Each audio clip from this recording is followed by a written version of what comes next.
നമസ്കാരം. Officer on duty ഇന്ന് റിലീസായിട്ടുള്ള പുതിയ ചിത്രമാണ് ഓഫീസർ ഓൺ ഡ്യൂട്ടി. ഞാൻ ആ ചിത്രം ആദ്യത്തെ ഷോ തന്നെ കാണാനായിട്ട് രണ്ട് കാരണങ്ങളാണുള്ളത്. ഒന്ന്, അതിൻ്റെ സ്ക്രിപ്റ്റ് റൈറ്ററാണ് ഷാഹി കബീർ.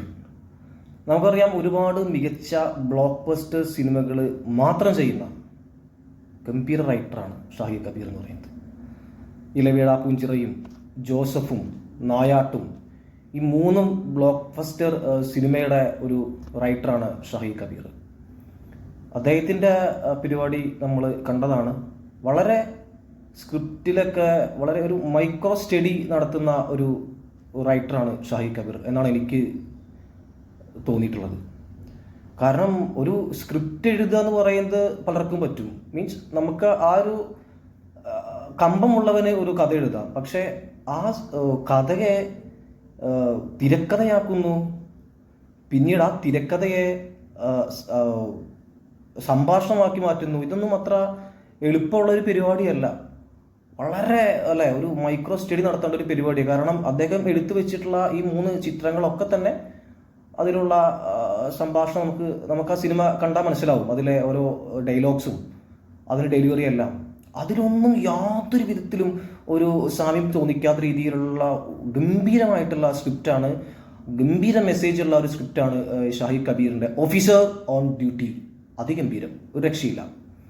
രണ്ടാമത്തെ കാര്യം എന്ന് പറയുന്നത് ഈ സിനിമയുടെ പ്രൊഡ്യൂസറാണ്. 2-3 പേരുണ്ടെങ്കിലും എസ്പെഷ്യലി ഡൈഹാർഡ് ഫാനാണ് മാർട്ടിൻ പ്രക്കാട് സാറിൻ്റെ. അദ്ദേഹത്തിൻ്റെ സിനിമകളായാലും അദ്ദേഹം ഡയറക്റ്റ് ചെയ്ത സിനിമകളായാലും അദ്ദേഹം പ്രൊഡ്യൂസ് ചെയ്തായാലും ഒക്കെ നമുക്ക് ഇഷ്ടമുള്ള ഒരു പ്രൊഡ്യൂസറാണ്. അപ്പോൾ മാർട്ടിൻ പ്രക്കാട്ട് എന്നുള്ള ആ ഒരു പേരും കൂടിയാണ് ഈ സിനിമ കാണാനുള്ള, ആദ്യ ഷോ തന്നെ കാണാനുള്ള എൻ്റെ ഒരു പ്രേരണയായത്. അതൊരിക്കലും നഷ്ടമായിട്ടില്ല. കാരണം വളരെ ഗംഭീരമായിട്ടുള്ള സിനിമയാണ്. ഒരു ചെറിയ ഒരു പോലീസ് ചാക്കോച്ചൻ അറിയാം, ചാക്കോച്ചനെ കുറിച്ച് ഞാൻ പറയാം. അത് അൺബിലീവബിൾ എന്നൊക്കെ പറഞ്ഞാൽ കുറഞ്ഞു പോകും, രക്ഷയില്ല. അപ്പോൾ ഈ സിനിമ തുടങ്ങുമ്പോൾ തന്നെ നമ്മളൊരു സിനിമ തുടങ്ങുമ്പോൾ എന്തെങ്കിലും ഒരു ത്രില്ലിംഗ് സിനിമ, ആ ത്രില്ലിംഗ് സിനിമയൊക്കെ തുടങ്ങുമ്പോൾ സാധാരണ രീതിയിൽ ഒരു മൈന്യൂട്ടായിട്ടുള്ള എന്തെങ്കിലും സിറ്റുവേഷൻസ് അവിടെ ക്രിയേറ്റ് ചെയ്യും. ഇല്ലെങ്കിൽ നമ്മൾ കാണുന്ന പ്രേക്ഷകരൊക്കെ അടക്കം മനസ്സിലെങ്കിലും തോന്നിപ്പോവും. പക്ഷെ ഇത് അത്തരത്തിലുള്ള പരിപാടികളോ കാര്യങ്ങളൊന്നും ഇല്ല. ഒരു ചെറിയൊരു ഏതോ ഗ്രാമത്തിലുള്ള ഒരു പോലീസ് സ്റ്റേഷൻ, അവിടെ മാല മോഷണം പോയെന്ന് പറഞ്ഞു വരുന്ന അങ്ങനെ ആ ഒരു സീനാണ് അവിടെ ക്രിയേറ്റ് ചെയ്യുന്നത്. എസ്പെഷ്യലി ഇതിൻ്റെ director of photography Roney Varghese, നമ്മുടെ മമ്മൂക്കാൻ്റെ ബ്ലോക്ക് ബസ്റ്റർ മൂവി കണ്ണൂർ സ്ക്വാഡിൻ്റെ ഡയറക്ടറാണ്. ഗംഭീര DOP ആണ്, യാതൊരു തർക്കമില്ലാത്ത കാര്യം കേട്ടോ. കാരണം ഓരോ മൈന്യൂട്ട് കാര്യങ്ങളും അദ്ദേഹം വളരെ ഫോക്കസ് ചെയ്തിട്ടാണ് അദ്ദേഹം ചെയ്തിരിക്കുന്നത്. അതിൽ ഉദാഹരണം പറയുകയാണെങ്കിൽ ഒരു മാല കാണിക്കുന്ന ഒരു സീനുണ്ട് ചാക്കോച്ചൻ. അതൊക്കെ വളരെ അത് റോഡ് ഗോൾഡാണെന്നുള്ളത് നമുക്ക് ഒരു നോട്ടത്തിൽ പ്രേക്ഷകന് മനസ്സിലാക്കുന്ന രീതിയിലുള്ള ഒരു പരിപാടിയൊക്കെയാണ് പുള്ളി ചെയ്തിട്ടുള്ളത്. വളരെ ആക്ഷൻ സീക്വൻസിലൊക്കെയുള്ള അദ്ദേഹത്തിൻ്റെ ക്യാമറയൊക്കെ വളരെ ഗംഭീരമായിരുന്നു, രക്ഷയില്ല, അമേസിങ്, ഗംഭീരം DOP ആണ് ചെയ്തിരിക്കുന്നത്. അതുപോലെ തന്നെ ഇതിൻ്റെ ഡയറക്ടർ ജിത്തു അഷറഫ്, അദ്ദേഹത്തിനെ കുറിച്ച് എനിക്കറിയില്ല, അദ്ദേഹത്തിൻ്റെ സിനിമകളൊന്നും ഞാൻ കണ്ടിട്ടില്ല. അത് പുതിയ ഡയറക്ടറാണെന്ന് തോന്നുന്നു. മേ ബി മാർട്ടിൻ പ്രക്കാട് സാറിൻ്റെ ഒരു ശിഷ്യനായിരിക്കാം, അല്ലാതെ ഒന്നും അദ്ദേഹം ഈ പടം പ്രൊഡ്യൂസ് ചെയ്യാൻ തോന്നുന്നില്ല. കാരണം ഗംഭീര ഡയറക്ഷനാണ്, കാരണം ഒരു രക്ഷയില്ല. കാരണം ഓരോ സീനും അതുപോലെ എഡിറ്റിംഗ് ആയാലും ഓരോ സീനിലും നമ്മൾ ആഗ്രഹിക്കുന്നത് നമുക്ക് കിട്ടുന്നുണ്ട്. ഇപ്പം ഈ ഒരു സീൻ കഴിഞ്ഞാൽ അടുത്തത് ഈ സീനാവും, ഇത് ഇങ്ങനെ ചെയ്യും എന്ന് നമ്മളെ ഒരു പ്രിജഡ്ജ് നമ്മുടെ മനസ്സിലേക്ക് കൊണ്ടുവരല്ല. പക്ഷെ നമ്മൾ ആഗ്രഹിക്കുന്ന കാര്യങ്ങൾ അവിടെ ഒരു വ്യൂ പോയിന്റിൽ വളരെ ഗംഭീരമായിട്ട് ജിത്തു അഷറഫ് മേക്ക് ചെയ്തിട്ടുണ്ട്. ഗംഭീരമായിട്ടുള്ള മേക്കിംഗ് ആണ് ചെയ്തിരിക്കുന്നത്.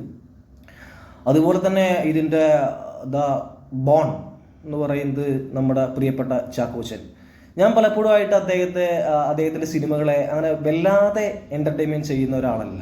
ഇപ്പോൾ ഒരുപാട് സിനിമകളുണ്ട്. മലയാള സിനിമയിൽ തന്നെ ഒരു ത്രില്ലർ മെത്തേഡ് കൊണ്ടുവന്നിട്ടുള്ള ഒരു സീനിയർ ആയിട്ടുള്ള ഒരു ആക്ടറാണ് അദ്ദേഹം. ഇപ്പോൾ മമ്മൂക്കയും മോഹൻലാലും അല്ലെങ്കിൽ സുരേഷ് ഏട്ടനും അല്ലെങ്കിൽ അതുപോലെ ദിലീപ് പോലുള്ള ഒരുപാട് ആക്ടേഴ്സൊക്കെ സീനിയേഴ്സ് ഉണ്ടെങ്കിൽ പോലും മലയാള സിനിമയിൽ ഒരു ത്രില്ലിംഗ് എലമെൻറ്റ്സ് കൊണ്ടുവന്നിട്ടുള്ള ഒരു ഗംഭീരമായിട്ടുള്ള ഒരു ആക്ടറാണ്. പക്ഷെ എങ്കിൽ പോലും അദ്ദേഹത്തിൻ്റെ പല സിനിമകളും ഇപ്പോൾ ട്രാഫിക് ആയാലും അഞ്ചാം പാതിരി ആയാലും വേട്ടയായാലും അതുപോലെ അങ്ങനെ ഒരുപാട് സിനിമകളുണ്ട് അദ്ദേഹത്തിൻ്റെതായിട്ടുള്ള. അപ്പോൾ അങ്ങനെയുള്ള സിനിമകളൊക്കെ തന്നെ നമുക്ക് ഒരുപാട് ഹിറ്റ് സിനിമകളാണെങ്കിൽ പോലും അദ്ദേഹത്തിനെ നമ്മൾക്ക് ഇഷ്ടമുള്ളൊരു പൾസ് നമുക്ക് കിട്ടണം എന്ന് നമ്മൾ പരസ്പരം പലപ്പോഴും ആഗ്രഹിച്ചിട്ടുണ്ട്.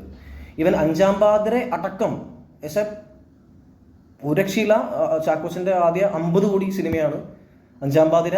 അതുപോലെ തന്നെ ബ്ലോക്ക് ബസ്റ്റർ ആയിട്ടുള്ള സിനിമയാണ്, നോ ഡൗട്ട്. പക്ഷേ അതിനുശേഷം ഇപ്പോൾ റീസെൻ്റ് ആയിട്ടുള്ള ബോഗൻവില്ല എന്നുള്ള സിനിമ ഇറങ്ങി. എനിക്ക് പേഴ്സണലി ആ സിനിമ അത്ര വലിയതായിട്ട് ഇഷ്ടമായിട്ടുള്ള ഒരാളല്ല, ഇഷ്ടമായിട്ടുള്ളൊരു സിനിമയല്ല. അപ്പോൾ അമൽ സാറിൻ്റെ പടമാണ് എന്നുള്ളത് കൊണ്ട് തന്നെ ഒരു പ്ലസ് ആണ് എന്നുള്ളതാണ്. ഒരു സുശീൻ്റെ ഒരു മ്യൂസിക് അല്ല, ആ പരിപാടിയൊക്കെ ആയിട്ടാണ് ആ സിനിമയ്ക്ക് നമ്മൾ കാണുന്നതും പോകുന്നതും. അതും ഒരു ശരാശരി ആയിട്ടാണ് എനിക്ക് തോന്നിയത്. പക്ഷേ ഈ ഓഫീസർ ഓൺ ഡ്യൂട്ടിയിൽ ചാക്കോച്ചൻ വേറെ ലെവൽ ഐറ്റം, ഒരു രക്ഷയില്ല. കാരണം ഈ സിനിമ തുടങ്ങിയിട്ട് 10 മിനിറ്റ് കഴിഞ്ഞിട്ടാണ് ഈ ചാക്കോച്ചൻ്റെ എൻട്രി വരുന്നത്. ആ എൻട്രി തൊട്ട് പടം കഴിയുമ്പോൾ അദ്ദേഹം ഒരുപാട് സിറ്റുവേഷനിലൂടെ സഞ്ചരിക്കുന്ന ഒരു ക്യാരക്ടറാണ് ഹരിശങ്കർ. ആ ഹരി എന്ന് പറയുന്ന അദ്ദേഹത്തിൻ്റെ വൈഫായിട്ട് അഭിനയിച്ചിരിക്കുന്നത് പ്രിയാമണിയാണ്. പ്രത്യേകിച്ചൊരു ഒന്നും ചെയ്യാനില്ലെങ്കിൽ തന്നെ അവസാനത്തേക്കൊക്കെ ക്ലൈമാക്സിലോട്ട് അടുക്കുമ്പോൾ പ്രിയാമണിയൊക്കെ ഗംഭീരമായിട്ട് ചെയ്തിട്ടുണ്ട്. പെർഫോം ചെയ്യാനുള്ള സ്പേസ് ഒന്നും ഒരുപാടില്ലെങ്കിലും ഉള്ള ആ ഒരു സീനൊക്കെ ഗംഭീരമായിട്ട് ചെയ്തിട്ടുണ്ട്. അപ്പോൾ ഈ പരിപാടി ഇങ്ങനെ പോയിട്ട് ഇതിൻ്റെ ചാക്കോച്ചനെ വിത്തൗട്ട് ചാക്കോച്ചൻ ഈ cinema it's a big zero. കാരണം പുള്ളിക്കാരനെ നമ്മളിങ്ങനെ സ്ക്രീനിൽ കണ്ടുകൊണ്ടിരിക്കുകയാണ്. പുള്ളിക്കാരൻ്റെ മാസ്, ആ റോളും, പിന്നെ അതിലൊരു സൈക്കാട്രി ഡഗ് കഴിക്കുന്ന ഒരു ആളായിട്ടാണ് അദ്ദേഹത്തെ കാണിക്കുന്നത്. അതിൻ്റെ ആ ഒരു കാര്യങ്ങളൊക്കെ നിങ്ങൾ സിനിമ കാണുമ്പോൾ മനസ്സിലാവും. ഈ പടം തുടങ്ങിയപ്പോൾ തന്നെ ഒരു സീനാണ്, അദ്ദേഹത്തിൻ്റെ ഇൻട്രോയിൽ തന്നെ നമ്മളെ ഞെട്ടിപ്പിക്കുന്ന ഒരു സീനുണ്ട്. അത് ഗംഭീരമായിട്ടാണ് അദ്ദേഹം ചെയ്തിരിക്കുന്നത്. അതോടൊപ്പം തന്നെ ഈ സിനിമ സ്റ്റാർട്ട് ചെയ്യുന്ന മുതൽ ഇത് എൻഡ് ചെയ്യുന്ന വരെ ആ ഒരു ക്യാരക്ടറിന് ഒരു സിംഗിൾ സ്മൈൽ, ഒരു ചിരിക്കുന്ന സീൻ അദ്ദേഹം കൊടുക്കുന്നത് ആ ക്ലൈമാക്സിലാണ്. ഒരു ടൈലൻഡിനാണ് ചാക്കോച്ചൻ്റെ പുഞ്ചിരി വരുന്നത്. അതുവരെ ചാക്കോച്ചൻ പുഞ്ചിരിച്ചിട്ടേ ഇല്ല. ഒരു പോലീസ് ഓഫീസറിൻ്റെ ആ ഒരു പവർ അത്രമാത്രം, അല്ലെങ്കിൽ ആ ഒരു ഹാലൂസിനേഷൻ അല്ല, അദ്ദേഹം ഒരു മെൻ്റലി ഡിസോർഡർ ആയിട്ടുള്ള ആളാണോ അല്ലേ എന്നുള്ളത് നിങ്ങൾ സിനിമ കണ്ട് തീരുമാനിക്കുക. അപ്പോൾ ഈ ഒരു പരിപാടി ഇങ്ങനെ പോയിട്ട് അദ്ദേഹത്തിൻ്റെ ഓരോ ഡയലോഗുകൾ, 2 ഫൈറ്റ് ഉള്ളു കേട്ടോ, 2 ഫൈറ്റ്. ഇത് മറ്റേ ഈ ഒരുപാട് സിനിമകളുണ്ട്, ഇപ്പോൾ പെൺകുട്ടികൾ ആൺകുട്ടികളെ അടിക്കുമ്പോൾ, അല്ലെങ്കിൽ ആക്ടേഴ്സ് ആൺകുട്ടികൾ തിരിച്ചടിക്കുന്ന അങ്ങനത്തെ കുറേ പരിപാടി. ഇപ്പോൾ പെൺകുട്ടികൾ ആൺപിള്ളേരെ അടിക്കുമ്പോൾ അത് ഒരുപാട് പ്രേക്ഷക ശ്രദ്ധ പിടിച്ചു പറ്റും അല്ലേ, ഒരു ഫെമിനിസ്റ്റുകളെ വളർത്തും, അങ്ങനെയുള്ള കുറേ ചിന്താഗതിയൊക്കെ ഉണ്ട്. ബോഗൻവില്ല വരെ നമുക്ക് മനസ്സിലായതാണ്. ഇപ്പോൾ ചെമ്പൻ്റെ ഒരു പടമുണ്ട്, ചാക്കോച്ചൻ്റെ സിനിമ തന്നെ ക്ലൈമാക്സിൽ അടിക്കുന്നത്. സിനിമയ്ക്ക് ഗംഭീര പടം. അങ്ങനെ ഇതാ പരിപാടിയൊന്നുമല്ല, ഇതിലടി 2 ഫൈറ്റ് എന്ന് പറഞ്ഞത് ഗംഭീര ഫൈറ്റാണ്. പെൺകുട്ടികളുണ്ട്. അതിൽ പറയാനുള്ളത് മറ്റേ വിശാഖ് നായർ, നമുക്കറിയാം ആനന്ദം ഫെയിമിൽ വന്ന പയ്യനാണ്. അവനും അവൻ്റെ കുറച്ച് പിള്ളേരും, ഒരു 4-5 പിള്ളേരുണ്ട്, 2 പെൺപിള്ളേരുണ്ട്. എൻ്റെ മോനെ, പെർഫെക്റ്റ് കാസ്റ്റിംഗ്. അതിൻ്റെ ആദ്യമൊക്കെ ഞാൻ ആ ഇൻട്രോ ഒക്കെ കണ്ടപ്പോൾ ഞാൻ വിചാരിച്ചു ഇത് കുറച്ച് ഓവറാണ്, ഇത് ഇപ്പോഴത്തെ പിള്ളേരെ കുറച്ച് ഒരു ഷൈൻ ചെയ്യിക്കാനുള്ള പരിപാടിയാണ്. പക്ഷെ ഇതൊന്നും അല്ല കേട്ടോ. അവർ 5 എണ്ണം കൂടിയിട്ട് കളിക്കുന്ന കളികളുണ്ട്. ഇത് മറ്റേ വേറെ പടങ്ങളിലൊന്നും, ഒരുപാട് പടങ്ങളിൽ ഇങ്ങനെയുള്ള സീനുകൾ ഈ ഒരു എലമെന്റ്സ് ഒക്കെ ഉണ്ടെങ്കിലും ആ ഒരു ബോഡി ലാംഗ്വേജും ആ പിള്ളേരുടെ ആ ഒരു, ഇല്ലെങ്കിൽ ഒരു ഡ്രഗ് അഡിക്റ്റ് ആയിട്ടുള്ള കുറച്ച് പിള്ളേരാണ്, അവരുടെ ആ ഒരു ലെഗസിയും അവരുടെ പരിപാടികളും കാര്യങ്ങളൊക്കെ അറിയാലോ. അപ്പം അങ്ങനെയുള്ള പരിപാടികളൊക്കെ ഗംഭീരമായിട്ട് ചെയ്തിട്ടുണ്ട്. അടി എന്നൊക്കെ പറഞ്ഞാൽ ഇടിക്കുകയാണ് ശരിക്കും. പെൺപേണ് ആണൊന്നുമില്ല, പെണ്ണും ആണും പരസ്പരം ഇടിക്കുകയാണ്. That's a film. അതാണ് റിയാലിറ്റി എന്ന് പറയുന്നത്. അതൊക്കെ ഗംഭീരമായിട്ട് ഫൈറ്റ് ചെയ്തിട്ടുണ്ട്. പിന്നെ ജേക്സ് ബിജോയുടെ BGM അമേസിങ്, ഒരു രക്ഷയില്ല, പെർഫെക്റ്റ് ഓക്കെ വിജയമാണ്. ജേക്സ് ബിജോയുടെ BGM പലപ്പോഴായിട്ട് നമുക്കറിയാം, അദ്ദേഹം പല സിനിമകളിലും കൊടുക്കുന്ന ബാക്ക്ഗ്രൗണ്ട് സ്കോറൊക്കെ കുറച്ച് അല്ലേ, ഒരു തിക്കായിട്ടുള്ള BGMകളാണ് കൊടുക്കുക വളരെ. പക്ഷെ ഇതൊക്കെ വളരെ മൈന്യൂട്ടായിട്ട് കൊടുക്കേണ്ട സ്ഥലത്ത് വളരെ മൈന്യൂട്ടായിട്ടുള്ള BGM. ആ സിനിമ ഉയർത്തുമ്പോൾ ആ ഉയർത്തുന്ന പോലെയുള്ള അതിന് തക്കതായിട്ടുള്ള BGM, ബാക്ക്ഗ്രൗണ്ട് സ്കോറൊക്കെ എന്ന് പറഞ്ഞു കഴിഞ്ഞാൽ സെക്കൻഡ് ഹാഫിലൊക്കെ ആ വില്ലന്മാരൊക്കെ കൊടുക്കുന്ന BGMs ഉണ്ട്, ആ ഗംഭീരം, ഒന്നും പറയാനില്ല. എല്ലാം കൊണ്ടും മികച്ചൊരു സിനിമയാണ്. അതുപോലെ തന്നെ ഇതിൻ്റെ ഈ സ്റ്റോറി ഇതിങ്ങനെ പോയിട്ട് ഇതൊരു സ്ലോ പോയിസൺ പരിപാടിയൊന്നുമല്ല. ഇത് ആദ്യം മുതൽ തന്നെ നമുക്കിതിൽ പടം തുടങ്ങി, എനിക്ക് തോന്നുന്നു റീസെൻ്റായിട്ട് സൂക്ഷ്മദർശിനിയാണ് ഞാനല്ല തിയേറ്ററിലെ പലരും പടം തുടങ്ങിയിട്ട് ഇതിൻ്റെ എൻഡിങ് വരെ ഒരു ചിരിയോ അറ്റ്ലീസ്റ്റ് ഒരു ലൈസിൻ്റെ പാക്കറ്റെങ്കിലും ഇങ്ങനെ കിറുക്കുന്ന പരിപാടിയൊന്നും ഞാൻ കേട്ടിട്ടില്ല. വളരെ ശ്രദ്ധാപൂർവമാണ് പലരും ലൈസൊക്കെ ഇങ്ങനെ കഴിക്കുന്നത്. കാരണം നമ്മൾ ശബ്ദമുണ്ടാക്കിയിട്ടത് നമുക്ക് മാത്രമല്ല മറ്റുള്ള ആളുകൾക്കെങ്കിലും ഡിസ്റ്റർബൻസ് വേണ്ടാന്ന് വെച്ചിട്ട്. കാരണം അങ്ങനെയുള്ള പ്രിയപ്പെട്ട പ്രേക്ഷകർക്ക് ഒരുപാട് നന്ദി. അങ്ങനെ വേണം, നമ്മൾ സിനിമ ആസ്വദിക്കുമ്പോൾ മറ്റുള്ളവരുടെ കൂടി കാര്യങ്ങൾ നോക്കണം അല്ലേ. എല്ലാവരും ടിക്കറ്റ് എടുത്ത് കയറുന്നതല്ല, അതൊക്കെ ഒരുപാട് പല സിനിമകൾക്ക് അങ്ങനെ ഉണ്ടായിട്ടുണ്ട്. വളരെ സംസാരം, മൊബൈൽ ഫോൺ ഫ്ലാഷ് അടിക്കുക പരിപാടികളൊന്നും ഇതിൽ കണ്ടിട്ടില്ല. പടം തുടങ്ങി മുതൽ എൻഡിങ് വരെ ക്ലീൻ ആയിട്ട് ശ്രദ്ധയോട് കൂടിയിട്ട് ആളുകൾ സിനിമ കാണുന്നു, കൈയടിക്കേണ്ട അടുത്ത് കൈയടിക്കുന്നു. ഗംഭീര എക്സ്പീരിയൻസ് ആയിരുന്നു എന്തായാലും നമ്മുടെ ഓഫീസർ ഓൺ ഡ്യൂട്ടി.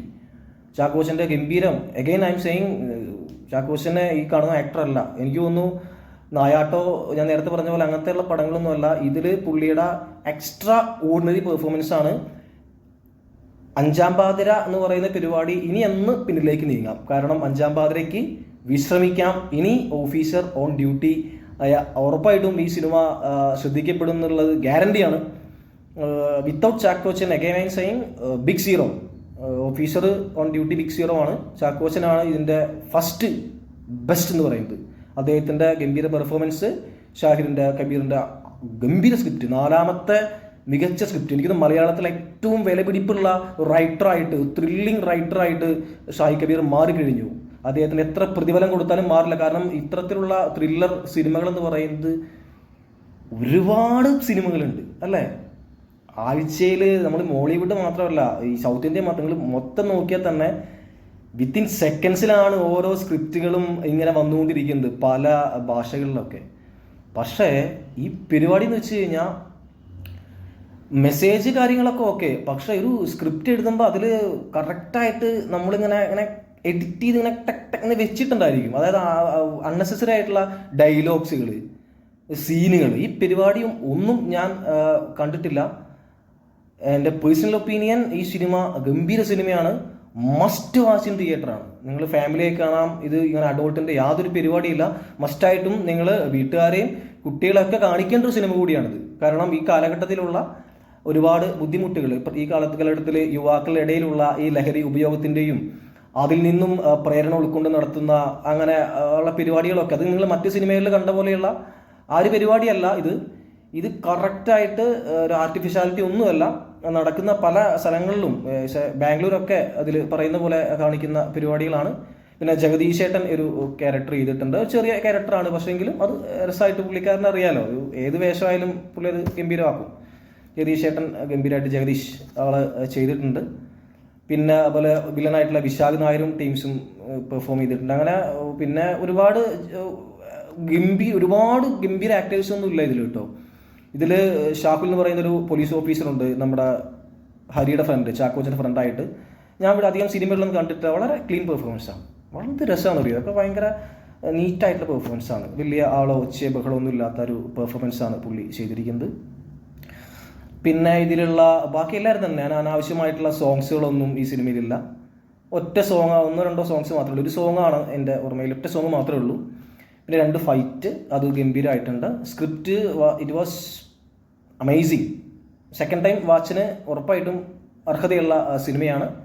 ഞാൻ ഈ ഒരു 2025 ഒരുപാട് സിനിമകളൊന്നും കണ്ടിട്ടില്ല. എനിക്ക് തോന്നുന്നു രേഖാചിത്രം ആയിരിക്കാം കുറച്ചുകൂടി ഒരു ബെറ്റർ എന്ന് പറയുന്ന സിനിമയായിട്ട് വന്നത്. പക്ഷേ ഇതൊക്കെ അതിലും മുകളിൽ പോയി 2025 ഇന്ന് വരെ ഇറങ്ങിയതിൽ വെച്ച് ഏറ്റവും ബെറ്റർ ഫിലിം ആൻഡ് ചാക്കോച്ചൻ്റെ career best film. You should must watch.